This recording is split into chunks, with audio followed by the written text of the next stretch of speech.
This is By the Book, and we're your married relationship coaches. I'm Scent. I'm Sale. And today we're talking about Married at First Sight, season 17, episode 16, I think. I think so. Wanted to talk for the first time, I believe it is, about Michael and Chloe. Mm-hmm. And if this couple has any chance at success. My answer is no. Y'all let me know what you think, and we're out. No, I'm just... But no, Michael's a lot, and he seems like a really, really nice guy. And that I could tell from his original match. Mm-hmm. And, you know, the little bit of a spotlight that they put on him in terms of how that went. And then, like, just his engagement with the other couples and such. He seems like a really genuine guy. He seems like a nice guy. Mm-hmm. He just doesn't seem like easy to date for, dare I say, regular woman type of guy. Like, you look to see somebody who kind of matches that level of eccentric. If I was making a match, I would try to look for somebody who didn't seem as, like, you know, regular as Chloe does. She seems like a normal girl, also a nice person. Yeah. Seemingly nothing wrong with either of them individual from one another. Just not a pair that you would expect to see together. Not a pair that I would think that any experts would match together. But here we are. So do you disagree? I get what you're saying, but the experts, and I use that term very loosely with them, but they've tried to match strange with strange. It worked for a while. It did. Amelia and the one guy. Yeah, but they still ended up not being together. That's fine, but I mean, so do a lot of people who get married and they known each other and dated for years. Well, that's very unfortunate, but, but here we're talking about, Married at First Sight world and their success rate that is just going down. And so they have tried that and they still haven't gotten a success, with it. So, I do think what you're trying to, what you were kind of alluding to, is his strangeness versus what appears to be her normal behavior. But she has her issues as well. Of course, everybody has their issues. Mm-hmm. Everybody does, but it's something. I mean, nobody wants to be rude and kind of call him out in certain types of ways, but Chloe has said herself, that how much he embraces his feminine side. And that's something that she's not accustomed to. Well, she doesn't like it. And I feel like she all but said, if I wasn't this old and desperate, ain't no way in the world I would go for this man. Well, I don't recall her saying it quite like that. No, I said she all but said it. So, y'all parting Sale for a minute. He's tending to the baby who just learned how to roll over today, trying to make sure he doesn't roll off the couch. So, we all set? I believe so. All right, let's go. Right, so, I mean, she all but said, you're weird, too weird for me to date if I was anything but this old and this desperate. Well, I don't think she's old, by the way. Okay, all right. I think for a woman that's used to a masculine man and she gets with a specific guy who's wearing skirts and wants to wear her earrings or wear her jewelry, I'm sure that's a little bit off-putting. Yeah, and you can see it in her face. She's very polite about it. She is tolerant. At least on the surface, she's tolerant, but you can feel what's going on underneath, which is her calculations of, am I going to be able to do this? Because I don't know about this. And then even, I think when they were talking to Pastor Cal, she said, it's more important, essentially, that you match me up with this good person than the way people will look at us, say, what's going on over there? And what I immediately said to you when we saw that part was, okay, that means she's already thinking that people are going to look at them and say, what's going on over there? Otherwise, she wouldn't have said that. Yeah. So I can say for certain what other people's opinions about your relationship are should not guide or dictate it. Yeah. But it has an impact on it. I hate to say it, but I mean, we don't exist in a bubble. You're not with your partner outside of the influence of society, family, and all people around you. And so if her being with him makes her uncomfortable to the point where she feels like people are like pointing and staring, it's going to have an impact on her. Of course, without a doubt. If her family looks at him like that, and if she's used to dating masculine men, she didn't say that exactly, but she's more masculine than him for certain. Yeah, I mean, right? She said that much. We don't know how masculine, but if she's used to dating regular masculine men who don't wear skirts in America, then she's going to encounter that with her family because her family hasn't seen her with skirt-wearing men. Most families probably have not seen skirt-wearing men. If you don't think for a second that we were dating and you would have came to my parents' house with a skirt on and wearing one of my earrings, that they wouldn't have had a lot to say, you're crazy. Like, they're going to, and it's going to have an impact on her. And she has got to weigh right now, is he a good enough person to overcome this burden of being with somebody who is drawing attention to me in a way that I don't like, drawing attention to us in a way that I might not like. And I think she likes the person that he is. Yeah. That's the thing. And so I hate to see that internal struggle happening within her. It's not happening with him because she's normal. So but he's not having to deal with this. But if she wasn't, I think he would be a little bit more accepting. Because he's not normal already. I mean, right? Like, you can't have a front full of gold teeth and get mad at me because I got silvers. Like, it doesn't work like that. Like, you have to be a little bit more tolerant in that case. But she's not that. She's not weird.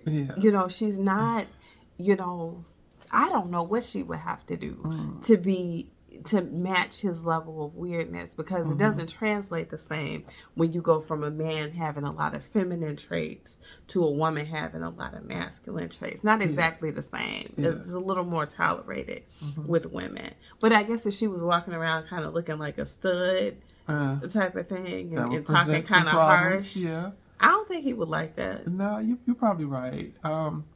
You're right. I do agree with you. I think he's a really nice guy. And he's very attentive and considerate. I would even go so far as to say chivalrous. He's a really nice guy, really decent guy. And he does have an athletic side, boxing, kickboxing, whatever he's doing. Martial arts. Did he say kickboxing? I don't know if it was boxing. I thought he was just regular boxing. It could have just been regular boxing, but anyway, athletic, and so he does give a sense of masculinity. He's an enigma. Because you can't really. He's one of a kind. There's only one Michael. You can't put him in a box with anything really. And so someone who's willing to march to their own drum beat, I can applaud them, but to a certain degree. I can applaud them too, but they're not going to be my husband. I mean, it's cool. I do. I'm all into athletics. I love athletic women, athletic men. I love to see it. He seems like he is that. But I don't care how many, what is it, the thing they were doing where he was running up the wall. What do they call those competitions? I forgot. Whatever it is. I don't care how many of those competitions. Like an obstacle type course. That you can win and how good you are at anything. I don't want to see you doing it in a skirt. or my jewelry. I don't like it. I mean, and I don't think she does either, to be honest. And that's more important than me not liking it. I mean, y'all let me know what you think, if it would bother you or not. I don't know. Like, everybody is, I'm only one woman. I can only speak for myself. Yeah. And I know what I see from Chloe is her trying to process this and say, I don't know. I don't know if I can do this. And that's why she was saying one day at a time. We just take it one day at a time. Because she's trying to honestly see. She's like, dang, I wish this really nice guy came in a different package. That's what she's saying. That's exactly what she's saying. And she's trying to see her way around this thing. She's actually is trying. I think Pastor Cal or Coach Cal, I think when he asked her, you know, how she felt about the whole jewelry wearing thing, I think she politely just kind of like went around it. You let them know, let both of them know how she was a bit uncomfortable with it, but yet she's still trying, you know. And I have to applaud her. I think you're seeing two things: her maturity, her life experience is coming through, her not being immediately judgmental and shutting down, but also her desperation.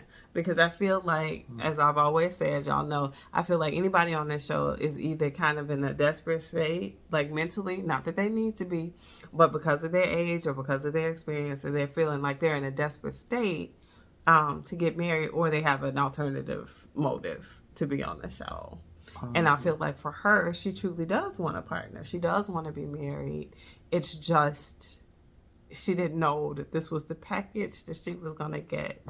I personally do hope that she's able to overcome what the presentation of Michael is. Yeah. Just because I feel like if she doesn't, she's going to miss out on a really nice guy.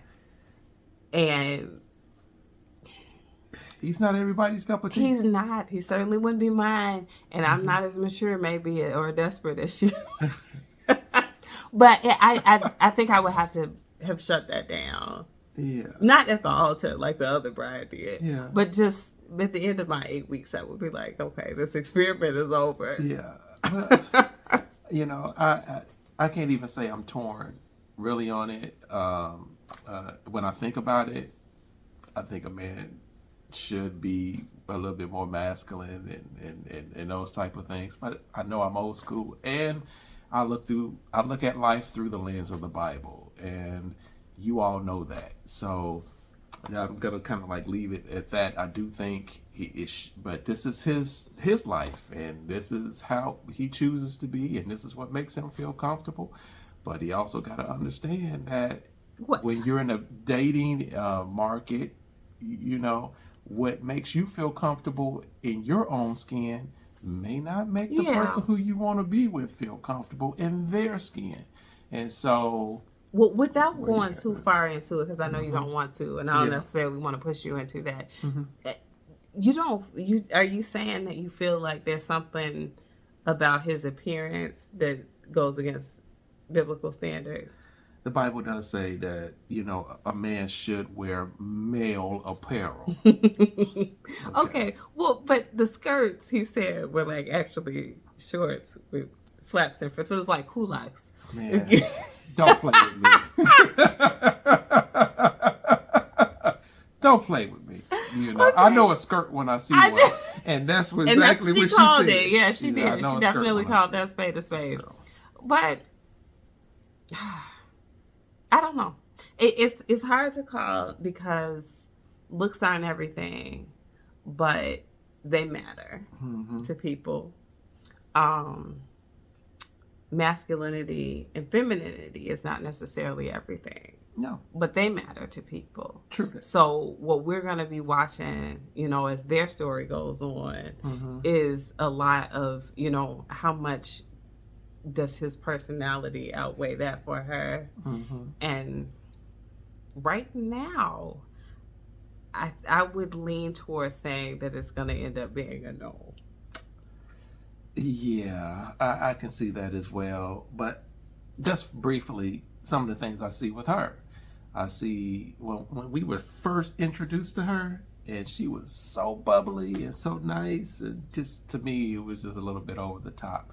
And so when I see a person that's like that, I automatically think, oh, well, when the pendulum swings the other way, that it's going to be kind of rough emotionally for them. Either they're going to be very, very sad, somber, or angry, or whatever the case may be. It's usually a deep swing right to the other way. And we have been kind of like seeing so far that, you know, she could be a bit emotional, and but understanding there's a lot of pressure on right now. Yeah. She just met him. She's trying to get over some hurdles with his femininity and things of that sort. So I do understand, you know, but it's just a red flag for me when I see a person that appears to be super duper happy. I know that they're gonna eventually be super duper sad. Cynical. I didn't get that from her. Mm-hmm. I thought she was okay. She seemed decent to me. Mm-hmm. Of course, she has, you know, anxiety about the whole thing, but who doesn't? Mm-hmm. You know, when they talked about her panic attacks or whatever, it seemed pretty in her sleep. It seemed pretty minor, though. I mean, she basically had 4 said panic attacks. She woke up in her sleep. That's not even what I would classify as a panic attack, the way he described it. He's just like, she woke up and kind of like looked around like she didn't know where she was. It didn't look that bad to me. Y'all let me know what you think about that. I didn't think that it was that big of a deal. Mm-hmm. I mean, I feel like it could happen to anyone. Anyone? I mean, I feel, well, not me, because I'm not a nervous person. You know what I mean? Like, I'm not jumpy anyway. Yeah. Like, even if you snuck up behind me and jumped, I probably would have jumped. Yeah, if a dog jumped out at you, you wouldn't jump. It's an inside story. Yeah, but anyway. But I'm an outlier probably in that. So I think that what she did was probably normal for a lot of people, because where am I? Mm-hmm. Mm. I don't know. Didn't seem like that big of a deal. I like Chloe. I like her too. I like Michael as well. Yeah, but I don't like them together. So yeah. Maybe they can find their way. I hope they find their way, because some people say, nice. You know, my wife just called me cynical, and some of the comments say I could be a little bit negative. So, but I do like them. I like them. I don't see her getting all the way over what she needs to get over to be with him. Yeah. I sort of wish she could, just because I do think he's nice and I think he would treat her well, but I can't blame her, is what I'm saying, for being a no. Same here. Yeah. So let us know what you guys think. Drop those comments below. Like, share, and subscribe. We haven't talked a lot about Chloe and Michael, so let's get into it in the chat. Yes. Let's do it. Right. We'll talk to you guys soon. All right. Bye.